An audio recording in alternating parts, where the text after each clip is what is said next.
We're going to make a industrial dance track in about 7 minutes, also a mini build-up near the end. But first of all, we're going to completely reset the Syntakt, just get it back to how it was. And then, so I've got nothing else in the background that's going to play and annoy us while we're trying to do this industrial dance track. But I think Syntakt is made for industrial dance or hard techno. It's just absolutely great. Well, that's the starting sound on number 11. Let's just whack the BPM up to say 145, 146. You can even go higher on industrial dance, but that's just my favorite, setting for it.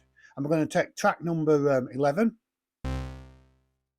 and we're going to make that a bit more industrial. To be honest, we're going to first of all give it a trig length, so it's constant playing, at least 16 for track number 11, but just one trig. Let's go into the LFO and cause a bit of mayhem, as I would say, if I can do it there.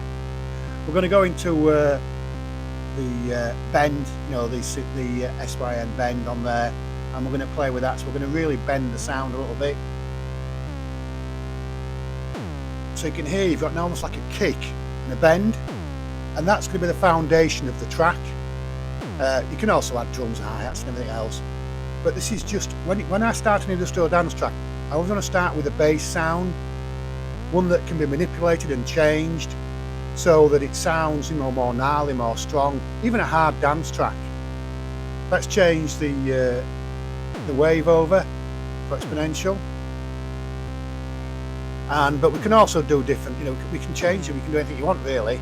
Whack the speed up a bit now. And you've got this sound almost having one drum kick in it, but it hasn't. But that's a great foundation for, the start of the industrial dance track. Put a bit of reverb on. Change the mode to, I normally go to 1, but some people use 3 or whole, but I normally go to 1 as a habit. Increase the multi up to 2K. And you've got your start of your track. I know it sounds a bit gnarly and annoying, but you have to start somewhere. I don't tend to do too much, in the trig itself, but just want to make sure it's on 16. And what you can do then is just very simply go and start to play with the reverb a bit. Go over the top of the reverb, make it a cathedral reverb. And so that just starts to give it more of a, a big stage sound. I think I'm reasonably happy with that, but it might change later on. And now we've got our drum, so you can see the foundation. You've got the lead, and then you've got a nice drum on track number 9, which is just a standard drum. We can change that drum, of course. Right at the end of the video, I do actually put a drum on trig number 1, and that just really adds to it. Got the BPM at 144, by the way. So we've got a nice start. Now I'm going to use a chord here on number 6, track number 6. And you can just hear that piano chord going in there. And that adds a bit more movement and momentum. So you've now only got 3 tracks out of the possible 12. And you're starting to build the industrial dance track or a hard dance track. So you can just see how, easy it is to start to build the track. In a minor chord there. Whack some overdrive on, a bit of punch, and that gives it a bit more emotion in my mind. So you're well on your way to creating, the foundations of an industrial dance track or hard dance track, or as they say today, EBM, electronic body music. So we've done quite well there. I'd say I don't know how far we're through this now, but possibly 2.5, 3 minutes, and you've got something to start on. You've got a foundation of the track. Going back to track number 11, do I need to play about it, not do it to anything else, change the speed, entirely up to you. Just go back into it and don't be afraid of changing it. Don't like random, sines or exponential are fine, but random is random, you don't know what you're going to get. So you can see what I've done now. I've added a few more tricks, and there's your build up, and then you could have a drop.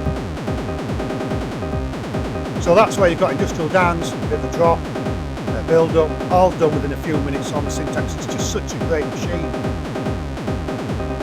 So we're probably into 4 minutes now, and we've got a great track to start, great track to play with, but we can continue to do things you know, you can actually look at toning.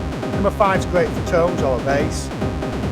But you have to really push the sound up for this, because you'll never hear it with everything that's going on. But you can do all sorts. The tone is great, the bass is great, just adjust and play. Just follow my settings if you want to start to make the track.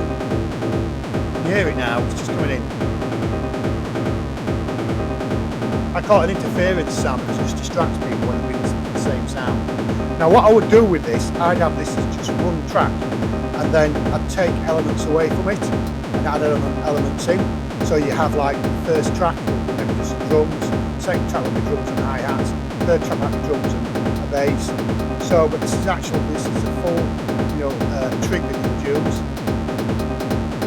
Now what I've done here, I've just on track before, I've actually put the hi-hat in, and what I've done, I've actually given the hi-hat some additional reverb. The delay sounds quite good as well, even though it's not breaking some convention. So you've now got even more sounds coming in. So this can be the foundation of your track, it can be probably the end part of the track, to be honest.